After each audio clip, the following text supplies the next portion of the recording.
Okay, so first of all, I wanted to say that no one really minds if you wake up in the morning and you need a beer for an eye opener. And then in mid-morning, a little pick-me-up's kind of okay too. Amy, you gotta talk to the mic. Sorry. So mid-morning, a little beer for pick-me-up's great as well. It's nice to have one with lunch. I'm sure we'll have another little break this afternoon when we'll get a little bit of beer. And then this afternoon, later this evening, definitely going to enjoy a whole lot more. So that's all okay. But this drink all day long has just got to stop. All right, never mind. Okay, so I am going to talk about some personal stories that I haven't really shared before in any kind of public audience. I know some of you folks, kind of from a more personal perspective, you may have heard some pieces of this. I'm not a healthcare expert. I'm going to actually share a perspective on things that have happened in my family to me and with some of the folks that surround me that I'm very close to. And then to kind of talk a little bit about how I see the healthcare industry needing people like you, needing people that work in the software world, people to start using data in totally new ways to change how we're able to actually live our lives, treat our bodies, and have much better quality of care over time.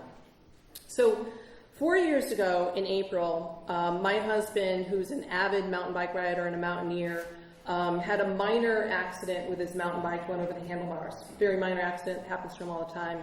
This particular time, though, he ended up being completely paralyzed from the neck down. A month later, a very, very close friend of mine was diagnosed with Parkinsons, very advanced stage of Parkinsons, where he had a sudden onslaught of symptoms, not really being able to walk very well, shaking a lot, and not being able to articulate some thoughts. That same year, I was diagnosed with a blood disorder called ITP, which is idiopathic thrombocytopenia. And really what it means is that the word idiopathic indicates that they have no idea what causes it, which always makes you feel really good when you're dealing with a whole bunch of doctors and specialists and they don't know what you really have. But basically that's a low platelet disorder, so when your platelets get really low, you might have a clotting problem. So right now, I'm sure you're like, this talk is starting really well. I kind of wish that Steve-O would haul out a little bit more beer so we can get through this one. But let's kind of move on a little bit. So I'm sure you've all experienced this in your own life, and this is one of the ways that the healthcare industry really talks about the perceived path of how you get care. And I always kind of love this, where you look at it and you go, here let me kind of dive into the piece of it that shows a lot. It's very linear in nature. Someone does some sort of diagnosis, you have a symptom, you go to some sort of doctor, and they basically do a referral to a specialist. There's the head of the chief medical officer and global director of healthcare at IBM, Dr. Paul Grundy. He has this great term that he uses. Instead of calling them specialists, he calls them partialists. And basically he's saying that they're really looking at a part of your body, and they're looking at how can they fix the, kind of the one piece that's got some sort of particular symptom. Needless to say, the term partialist doesn't quite go over well when you're actually talking to a specialist.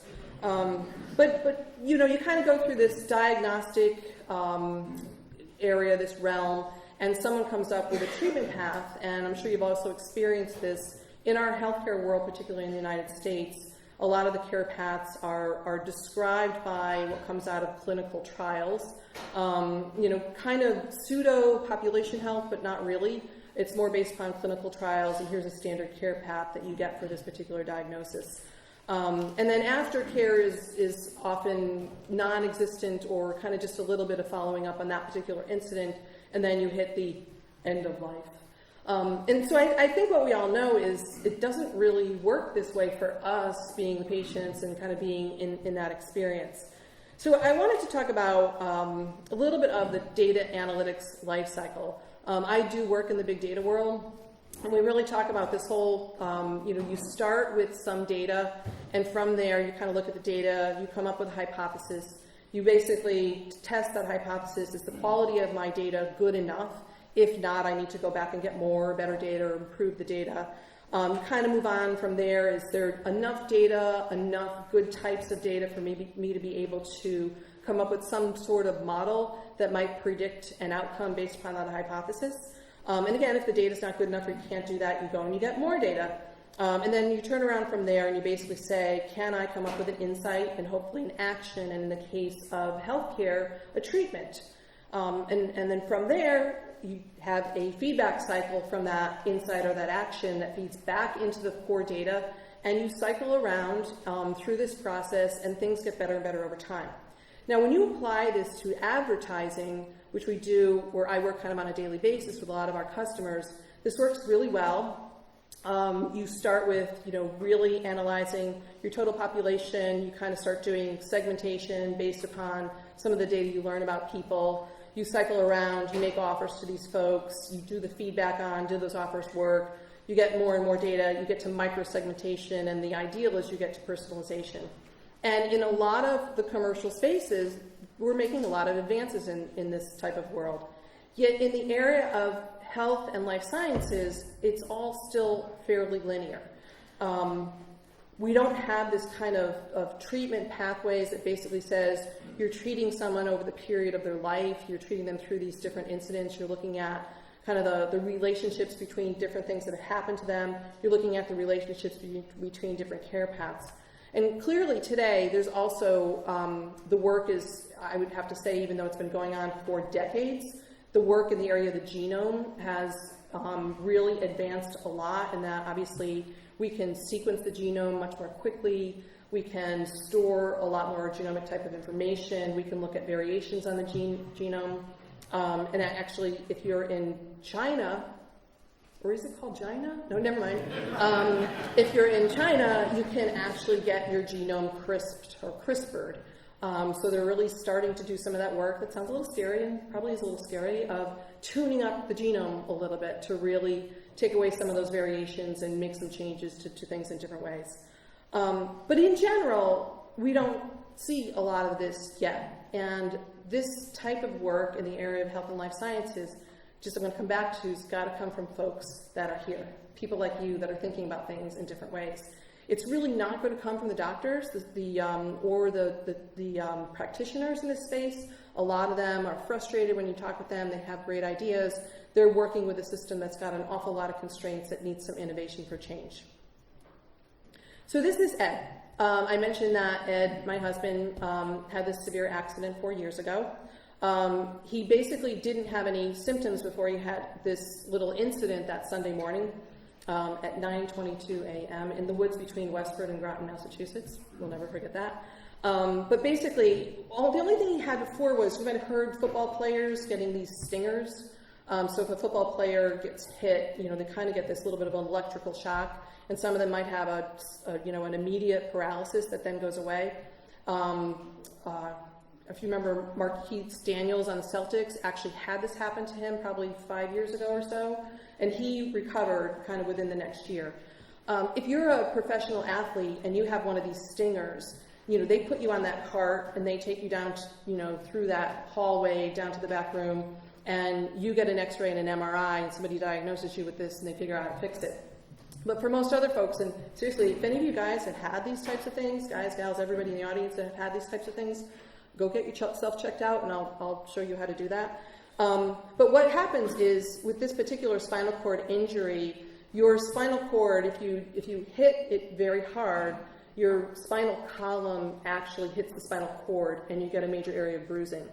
And where the spinal cord bruises, it does not recover. It becomes an injury that's a dead spot. So this is obviously what they call an incomplete spinal cord injury, as opposed to when you get your spinal cord severed. So there are ways to kind of start to work your neuropaths around that dead spot to try to recover in different ways. So there are a number of different things that happened with Ed. I spent time with him the first week in the ICU, where it was really about stabilizing the body, because your body goes through some very significant shock. One of the things that I never realized till I started dealing with folks in my family that ended up in wheelchairs is that when things don't work, it's not just the functions, the internal organs don't work as well. So there's an awful lot of things that have to happen for you to go through a recovery cycle from this.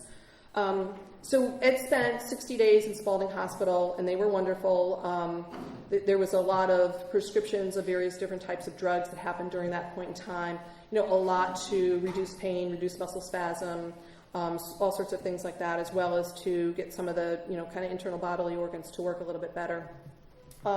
Today, where he is actually quite phenomenal. After 60 days in Spalding Hospital, he said he was going to walk out of that hospital, and quite frankly, everybody behind his back was rolling their eyes. He was on the 9th floor, which in the old Spalding building, that was the spinal cord floor. At the end of 60 days, he literally walked out of the hospital. He walked down the 9 flights of stairs. If you have ever been discharged from a hospital, they always put you in a wheelchair and take you to the front door. That's an insurance protocol. But they kind of knew this walking out of the hospital was so important to him that all of the doctors managed to disappear during that period of time. And there was just one assistant that kind of was there to sort of help going down the stairs while we filmed it, because we were like, I don't know what's going to happen next. We should get this one on film. He is able to walk. He is in severe neuropathic pain, kind of from the chest down. He says it's like if you've ever been electrocuted or, like when something falls asleep and it wakes up and it's pins and needles. It's kind of like that all the time. So he has chronic pain, and he has more limited use of his hands than he does of his feet. Although I will tell you, we have this old Subaru, and he decided he doesn't follow like conventional occupational therapy types of things where they wanted to give him buckets of rice, and he had to find things inside the buckets of rice, and he decided, no, I'm going to take apart the Subaru. I'm like, Ed, it's going to be winter. You have 1 month left. He just texted me this morning that he drove it up and down the driveway twice. It doesn't seem quite right, but it's moving, so that's okay. Everything's moving, which is really good. But there's a couple of things that I wanted to point out just with respect to his situation. One is that, we talk about precision medicine now that's getting a little bit more of a focus, but there's also this concept of precision prevention. So really, understanding these symptoms, which kind of, these stingers that he had had all of his life, were indications that he had spinal stenosis. He's a really tall guy, 6'5". I always say, I think his kind of body outgrew some of the bone structure, and so his spinal column was just too narrow for his spinal cord.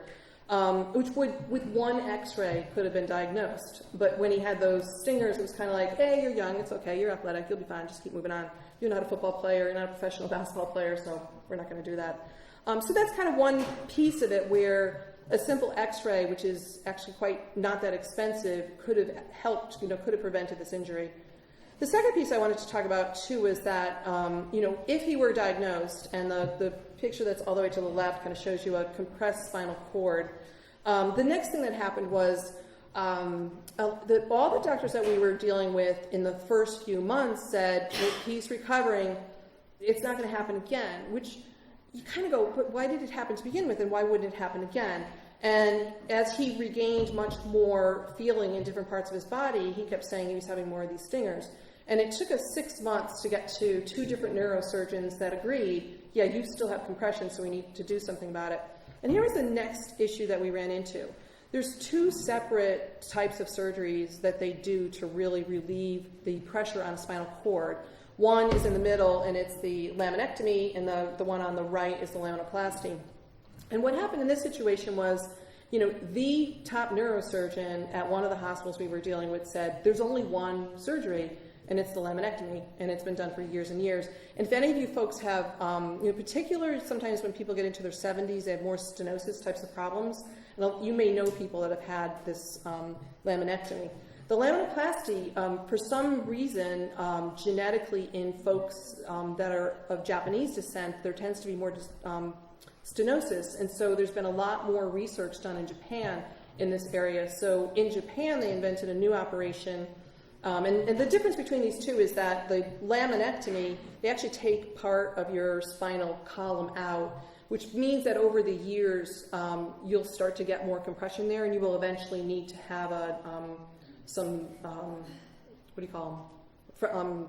Sorry, I'm losing the word. Fusions, thank you. You will need fusions, multiple fusions to actually brace up that part of the spine. Whereas the one on the right is kind of interesting. They just basically discovered if they, kind of hinge open a piece of the bone and they put a little bit of cadaver in there, they're creating more space. So on Ed, they were able to create an extra ½ inch of space for his spinal column, and he stopped having these stingers from that point on. So even there, it's like we had to go to multiple doctors, neither of whom referred each other, to find out, and then just do a whole bunch of research on our own to find out, what are the actual options here to really fix the root cause of the problem. The next thing I want to talk about was, and that's actually a picture of a whole bunch of prescriptions that he had that we were just accumulating over time. We had these buckets and buckets of prescriptions, and he was really not into taking a lot of them, so he started on some of them, so somebody who has paralysis, you may have noticed this, any condition with paralysis, you tend to get very stiff, and it's called spasticity. And it's the body's way of protecting you from falling down, but it also causes spasms and a lot of pain. And so one of the ways to address it is to use some sort of prescription medication like tizanidine to really reduce the amount of spasticity. Yet if you think about that, those spasms are moving your muscles. So if you stop the spasms, then you've actually reduced the amount of muscle movement that you have. So it's all, another one of those balance things. So basically over time, Ed decided that he really wasn't going to use the majority of the medications, actually I think all of the medications that he had been prescribed over time. And we did different, care paths on our own to really weed down on the different medications. So for spasticity, just that one alone, another way to treat it is to stretch. And so he was actually able to get a prescription from his primary care doctor to be stretched 2 hours a day, and so therefore we could hire somebody to stretch him 2 hours a day, and it works great. He has much less spasms than when he was on some of the prescription medicines.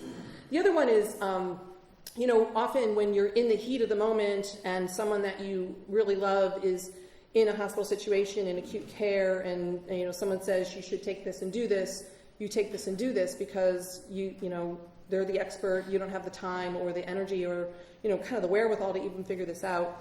And one of the ones was a lot of the pain medications, the typical Lyricas and gabapentins that people hear about all the time, really weren't working for him at all. And so they recommended Cymbalta, which is primarily an antidepressant drug with a side effect of also dealing with neuropathic pain. So during his operation, when he went back into the hospital and back to Spalding again for recovery, they prescribed Cymbalta, and we were like, well, you know what, none of the other things have worked, so let's just try this. Turns out that Cymbalta is severely addicting. It takes years to get yourself off Cymbalta. It's really bad. And when you get off of it, it's almost like you go through these psychotic episodes. Well, Ed being Ed, went off of it in 3 days. And I travel a lot for work. Thank God I was not home, because it didn't sound as pretty at all. I mean, I like to be supportive. There were other people there, and they're, my saintly family and friends and all that. But this was one of the ones that I just wanted to mention that, there's now sites like Treato, which are crowdsourced types of things where, it's really hard to just go on the internet and search for Cymbalta, and you kind of get a lot of wacky, crazy things back. But now there's more sites where people are doing text mining and processing and coming up with taxonomies that enable you to put a little bit more structure around it. And I think this is going to be one of the key areas going forward where we're going to be able to share more information about healthcare data so that you can actually go and kind of self-serve and figure out some of this stuff yourself. So I'm pretty impressed with some of those things that have started to happen with respect to community sharing. And the other one is just this kind of a little bit more on the pharmaceutical side, and AstraZeneca is doing some great stuff here. Their leader of neuroscience there is a big advocate on this whole idea of patient-centered approach. And I saw this one stat, which was really interesting, that 58% of the late-phase oncology trials don't have any patient-reported measures. And I work with both pharmaceutical companies and a lot of the medical device companies, and they're really measured by getting through the FDA approval process. And without having to actually do other certain things within the process. And when you have conversations with those folks, a lot of them are starting to really understand that if they grok more about that care path and who's really successful in that care path during the trial, then they have more information after the trial to basically say what's the most effective use of either the medical device or the pharmaceuticals. So we're starting to see a shift in the space, much more towards this evidence-based medicine end-to-end, but it's just a start. And then alternative medicine. So I want to talk about this a little bit. So thank God for medical marijuana. If you go to my house, be careful with the brownies. But when Ed was in Spalding, he had a roommate who was suffering quite a bit. And every morning when the nurses came in, and I must say, I do think that nurses are basically saints. A lot of them kind of float when they come into rooms.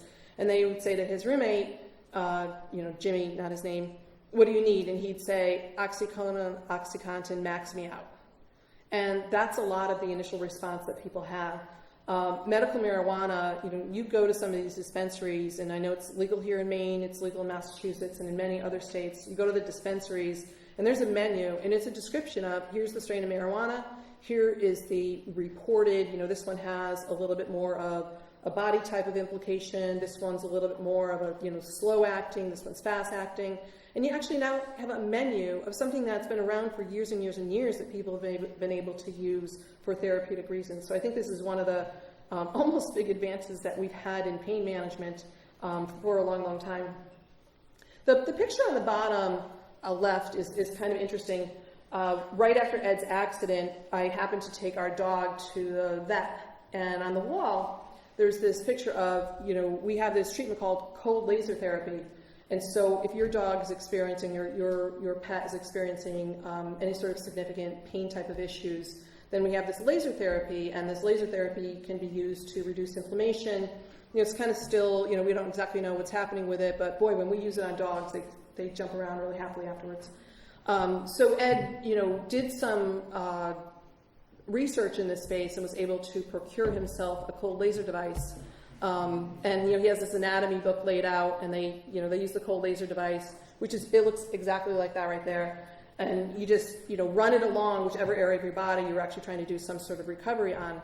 And I'll tell you, a while ago, I was a terrible cook. I cut the tip of my finger off cutting butter, of all things. And so I don't have any feeling in this tip of my finger. The meal didn't come out well either. But I use this cold laser device on the tip of my finger, and if I go out in the wintertime here, this thing throbs and aches and hurts, and after I used the cold laser device on the tip of my finger, I actually was able to get feeling back. It didn't last, but in my own little trial, I feel like, well, if his entire body feels like that from the neck down, I was able to fix my finger. That's kind of really interesting. So there are a lot of new things that are emerging. And then the other one I wanted to mention was this, I don't know if you folks have heard about the ketogenic diet going into ketosis, but this is basically a high-fat, medium-protein, low-carb type of diet. And it's really been shown that when you get your body to run on the ketones that it generates when you're in this state versus running on glucose or sugar in your blood, that it's actually able to help to repair some of the neuropathic paths in your body. It's got this neuroprotective effect.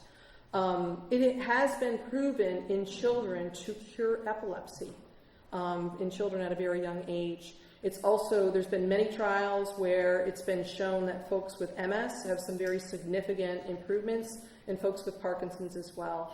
We always kind of hear diet and exercise, but there's a lot more scientific evidence out there that certain things do have particular effects. And we've kind of said this whole ketogenic thing in our family is not a diet, it's just a lifestyle. We kind of did, the research and have come back and said this is the right way for us to be eating. I'm going to mention just a few other things. So my pal Al, he's the one that I mentioned, was diagnosed with Parkinson's shortly after Ed's accident. He's a pretty young guy, and he went into very kind of late stages. He was taking statins for mild cholesterol. There have been studies done that show that people that are taking statins are at a higher risk for getting Parkinson's. Kind of another one of those ones where you go to a specialist for a particular reason, you get a prescription for something, and you don't really know what are the effects of other things. So Al did a couple of different things, after we spent a bunch of time with him. First of all, he stopped taking the statins because he figured, well, I can check in 6 months and see what my cholesterol looks like. And he also went on this ketogenic diet. Within just a few months, he lost 70 pounds. Within 1 month, his hand tremor went from this to this. And so it was really just an amazing effect.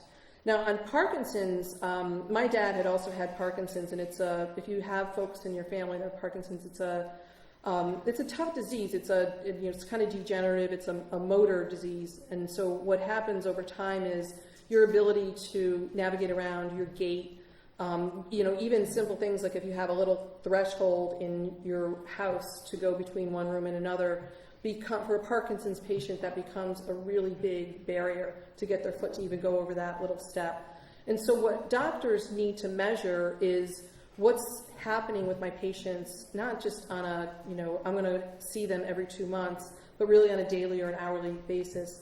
And there's a lot of work that's now being done by Intel and the Michael J. Fox Foundation to really start to work with sensors more on Parkinson's patients so that they can continually stream data as to what's happening with those patients, and then use that with a feedback loop on and what medications are they on, what else is happening in their lifestyle, so that they can start to understand better the progression of the disease and also what are some of the impacts and the care paths that are going to be more effective. Now, I mentioned that I was diagnosed with this thing called, and I have to actually read this, idiopathic thrombocytopenia. I usually just say ITP. I say ITP and idiopathic, they have no idea what it means. This is a chart of my platelet count. And the only way this was discovered was during all this, my friend said, Amy, you're not taking care of yourself, so you should go to the doctor. So I went and had a physical, and they did a standard CBC blood test and came back and said, your platelet count's low. Normal platelet count is between 150,000 and 450,000. Mine was at 99, which in hindsight was really good. I should have kind of left right there. Over the period of the next number of months, it kind of tanked all the way down to the 40s or so. And then you see a couple spikes here. The way that our medical community deals with this is it's considered to be an autoimmune issue, that somehow my body is attacking my platelets. So what do you do for autoimmune issues? You kill the immune system. So the first couple things that they did, and I'm too stressed out, not paying attention. So I'm like, sure, I'll take those steroids. I went through a few rounds of steroids. There was one round that a friend of mine in the back of the room can attest to where I was like worse than an angry football player. If anyone looked at me at any point in time, it could have got really bad. But the steroids did manage to bring up, the first big peak right there. The steroids brought the platelets back up, but then as we tapered them down, they went back down. I did a green circle, and I don't have enough data here, so I'm not really giving you guys a lot of scientific evidence. I'm just saying that we're trying to run our own scientific trials within this medical community, but the whole community needs to change. So there's 2 green data points that are circled. There's something odd that happened. My lovely friends who are always trying to fix me said, you know what, you should clean up your diet. Someone said to me, there's a couple NIH papers written on the relationship between gluten and low platelets, and so, do a couple of these little cleanse things. So I did those couple cleanse things, happened to go to the doctor, and my platelet count went up in those couple areas. Certainly not enough data points to prove anything. And not enough data points for my hematologist, who really didn't buy into any of the diet stuff anyways. So when we kind of got down to that low point where I was at 20,000, they convinced me that I should basically go do this Rituxan treatment, which is it's used for leukemia, and it's basically a treatment you go through 4 day-long infusions over a course of 4 weeks where they completely kill your immune system in the hopes that when it comes back, it will behave better and stop attacking your platelets. So I went in that first morning, and I think the signs were there when they couldn't get the IV in 4 different times. And they finally got the IV into me, and the first number that they took was a baseline platelet count number, and it was up over 40,000. And so I was like, I'm out of here. Just take it out. It's still 40,000. I don't need to do this right now. We'll figure it out. And then it continued to go up after that. And I will tell you, what I had done during that period of time was I had actually changed my diet to eliminate gluten and a few other things. I still don't have enough data points to know if that's what's happening, but I certainly feel a little bit better eliminating gluten, although I did have a beer at lunch, and I'll have a few tonight. Versus, IVs that are going to kill my immune system, and then we'll kind of see where it goes from there. So I just kind of, wanted to really bring it back to this idea that we're not really yet applying a lot of the scientific method, I think, in our own personal care, and I think in the kind of the industry as a whole. And there's a lot of work that's got to get done with respect to making healthcare more evidence-based, in building in a lot more software, analytical software, the understanding as to how to predict which kinds of outcomes are going to be good for which kinds of patients, with the study of the genome and baselining of the genome and being able to look at some of the variations from a genome, with the idea that we're going to get to genetically modified drugs. This is going to become even more important. So I just want to encourage folks, if they have that inclination, to kind of think about moving into that world. It's a vitally important world for all of us, and it's an area that needs a ton of change across the board. Now, with that, I thought it was pretty important to conclude with the fact that beer is really good for your health. So beer, the bitter acids will help to reduce inflammation, and we all know that inflammation is the root cause of a lot of issues that many of us have. Beer aids digestion, so it triggers the release of gastric acid in the stomach. Beer drinking, if you drink beer, you have a 50% less chance of developing kidney stones than if you're a soda drinker. So kind of keep that in mind. There's a couple different acids in beer that have been shown to reduce tumors in rats.